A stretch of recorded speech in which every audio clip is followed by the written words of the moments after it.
안녕하십니까. 후후한의원 이정태 원장입니다. 이번 시간은 제11강 조루치료의 목표와 예후에 관련돼서 강의를 진행해보도록 하겠습니다. 사정조절은 저희가 앞선 시간에 누구나 다 가능하다라고 말씀드렸어요. 그리고 사정조절의 핵심은 누정이라는 과정을 조절하는 거다라고 말씀드렸고, 근데 그 누정이 너무 급박해서 조절할 수가 없는 환경이 바로 조루증이다 라고 얘기를 했습니다. 그럼 왜 이렇게 누정이 급박해졌느냐? 이유가 두 가지가 있다. 하나는 말초성 요인, 전립선으로 대변되는 말초성 요인과 또 하나는 이제 중수성 요인, 이 두 가지다라고 말씀드렸습니다. 그래서 전립선이 너무 과민해져 있거나 또는 이 자극을 받아들이고 반응 결정하는 뇌가 너무 지나치게 흥분하고 상상하면 사정이 빨리 일어나고 그럴 수밖에 없다. 이 점을 설명을 드렸습니다. 그리고 우리가 조루를 치료한다는 것은 결국은 이 급박해진 누정을 치료하는 거다라고 말씀을 드렸어요. 그리고 이 누정이 조절이 되려면 기본적으로 전제로 제가 드린 말씀이 몇 가지가 있었습니다. 그게 뭐냐면 적어도 삽입을 했을 때 가만히 머물러 있는 상태에서는 사정이 돼서는 안 된다라는 점과, 그리고 삽입 운동을 전개했을 때 적어도 최소한 50회에서 60회 정도는 삽입이 가능한 정도의 신체 조건이 갖춰져야만 누정을 조절하는 게 가능하다라는 점을 말씀을 드렸어요. 바로 이런 부분들이 우리가 조루 치료의 목표가 되는 겁니다. 그래서 저희들이 환자분들을 진료할 때 일반적으로 갖게 되는 목표가 크게 세 가지입니다. 첫 번째는 삽입 후에 머물기가 어렵다? 당연히 가능해야 됩니다. 자, 삽입 후에 머물기가 어려운 분은 무슨 요인이다? 중추성 요인 때문에 사정이 빠른 거다. 그래서 머무는 정도만 가지고 뇌가 흥분할 정도는 되지 않도록 우리가 의학적으로 도움을 드려야 되고요. 그래서 이제 머물기가 충분히 가능해졌습니다. 그 다음 단계는 머물기가 가능해지면 대개의 경우에 우리 환자분들이 약 20, 30회 정도의 삽입은 가능해집니다. 그런데 문제는 그 이상의 임계점을 못 벗어나는 거예요. 근데 우리가 두 번째 조건으로 뭘 제시를 했냐면 최소한 우리 인체는 50회에서 60회 이상의 지속삽입이 가능한 정도가 되어야 된다라고 말씀드렸어요. 그래야만 누정을 조절하는 게 가능하다. 근데 이게 왜 안 된다? 전립선이라는 게 너무 민감해서 약간만의 자극에도 너무 흥분한다. 그러면 이참에는 어떤 노력을 해야 된다?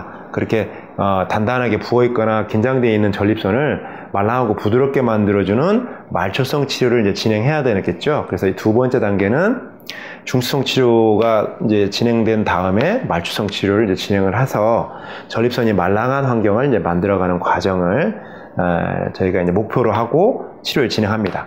그래서 이제 5, 60회가 충분히 가능해졌습니다. 자, 그러면 세 번째 단계. 이번에는 삽입 임계점을 내가 2배 이상 연장할 수 있어야 됩니다. 즉, 내가 해보니까 난 60회쯤 되니까 터져요. 내가 이제 한계점이 되겠죠. 나의 한계점은 60회인데, 그 삽입 임계점을 내가 누정을 이제 조절합니다. 그때 누정 조절의 핵심은 뭐냐면 중간중간 휴지기를 둔다고 그랬어요. 사정감이 오기 전에 미리미리 예방적 차원에서 휴지기를 둔다, 시점을 결정하고 휴지기를 두면 된다라고 했는데 그 방식을 적용을 합니다. 그 방식을 적용을 해서 내가 갖고 있는 이 임계를 최소한 2배 이상 연장시킬 수 있어야 됩니다.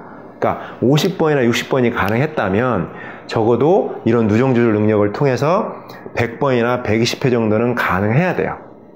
그런데 대부분 환자분들한테 이제 이 과정을 진행해보면 이 누정 조절하면 초반에는 이게 이 숫자가 잘 안 나옵니다. 보통은 이제 한 1.5배? 이렇게 되면 2배 이상, 자기 갖고 있는 50회나 60회 수준의 2배 이상으로 조절이 가능하게 되는 수준인데, 실제로 해보시면 이제 초반에는 1배 반은 되는데 2배가 안 되는 이런 부분들이 생겨요. 아직까지는 말초 쪽 환경이 좀 더 말랑하고 부드럽지 않다. 그래서 조금만 자극을 줘도 이게 이제 흥분이 쌓여간다라는 뜻입니다. 그래서 흥분이 충분히 잘 가라앉아 있을 만큼의 말초 쪽 치료를 진행을 더 해줍니다. 그래서 최종적으로 누정을 조절해서 내가 갖고 있는 한계를 2배 이상 극복하는 숫자, 즉 100번이나 120회 이상의 삽입이 가능하면 비로소 사정 조절 능력이 형성이 되었다라고 판단을 하고 저희가 의학적으로 치료를 종료합니다. 이 정도 가시면 실제 시간이 한 4분에서 5분 정도 나와요. 저희가 이 속도를 빠르게 진행을 안 시킵니다. 초반에는 내가 할 수 있는 가장 좀 늦은 속도라고 할까요? 천천한 속도로 진행을 시켰기 때문에 실제 시간이 한 4, 5분 정도 나오고 내가 인지되기로는 한 12분에서 15분처럼 느낍니다. 그래서 성관계 할 때 내가 되게 빠르고 이런 문제 때문에 상대한테 되게 면목이 없는 그런 이제 좀 불편한 상황을 경험하지는 않게 됩니다. 그래서 어느 누구하고 관계를 해도 특별히 교감하는데, 성적 교감을 하는데 무리가 없는 수준이 가능해지기 때문에 저희가 이제 여기까지를 보편적인 수준의 치료 목표로 잡고 있고요. 그리고 여기까지 가시는 분들은 뭐 나는 관계하는 데는 문제는 없지만 개인적 욕심이 있을 수 있거든요. 2배 아니라 3배, 4배 좀 더 늘려봤으면 하는 생각이 있을 수 있는데 그쯤 되시면은 인지행동 치료를 좀 추가적으로 열심히 적용을 하시면요, 저희가 의학적인 도움 없이도 그 이후에 3배, 4배로 늘려가는 건 그렇게 어렵지 않습니다. 그렇기 때문에 이제 본인들이 스스로 그 이상의 능력치를 찾아갈 수 있는 자발적인 조절 능력을 키워갈 수 있는 상황이 되기 때문에 이 정도쯤까지를 저희가 의학적 목표로 삼습니다. 그리고 저희 병원에 오신 분들을 이제 카테고리별로 좀 구분을 좀 해보면 대체로 4개 그룹들이 많이 있습니다. 저희가 삽입 횟수를 중심으로 환자 그룹들을 좀 나누는데요. 0에서 10회를 못 넘는 분들, 또 10회에서 20회를 못 넘고 사정하는 분들, 20, 30회인 그룹들, 30에서 50회 있는 그룹들, 50 이상인 그룹들, 이렇게 그룹을 좀 나누는데 대개 50회 이상의 그룹들은 내원이 거의 없으십니다. 아무래도 50회 정도가 되면 그래도 실제 시간 1, 2분 이상, 내가 느끼기로는 3, 4분 이상의 그 느낌이 있기 때문에 크게 스트레스를 많이 받지는 않는 것 같아요. 약간 빠르다라는 느낌을 받으시는 것 같고요. 그래서 실제로 이제 많이 오시는 분들은 요 그룹이 제일 많고요. 8, 90% 정도가 요 그룹이고, 그 다음에 이제 10에서 20% 정도는 이제 요 그룹인데,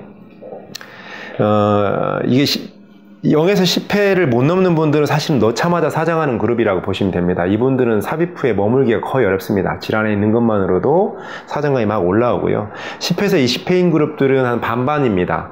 선생님 머물기가 좀 어렵습니다 한 그룹이 반 있고, 머물기가 좀 가능은 한데 후반에 살짝 올라와서 이제 조금 참아보면서 견뎌봤던 분들이 이제 요 그룹입니다.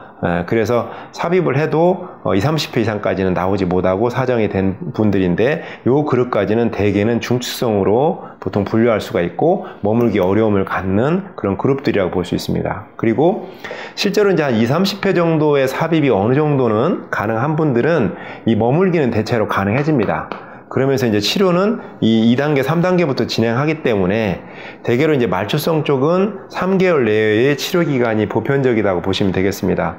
3개월 정도면 웬만한 그 전립선의 뭐 염증이나 긴장도 회복할 수 있는 충분한 시간이 됩니다.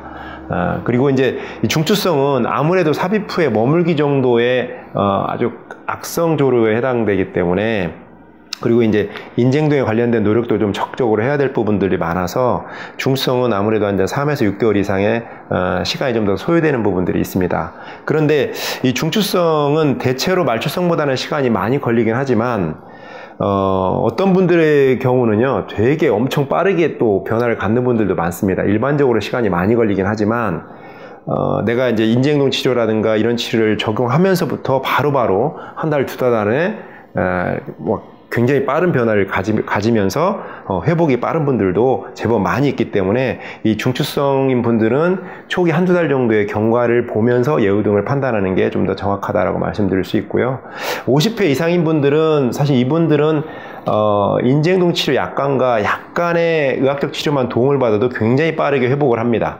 요 정도 한 3단계 정도만 치료가 진행돼도 되는 분들이기 때문에 요 분들은 굉장히 빠르게 회복할 수 있는 부분들이다라는 말씀을 드릴 수 있고요. 그래서 대강의 예후들을 이렇게 설명을 좀 드렸고, 그리고 환자분들 보면은 이 중추성만 또는 말초성만 가지고 있는 분들 사실 좀 드뭅니다. 중추성이지만 말초성을 병행해서 갖고 있는 분들이 되게 많고, 반대로 말초성이지만 중추성 요건도 같이 병행돼서 갖고 있는 분들이 많아요.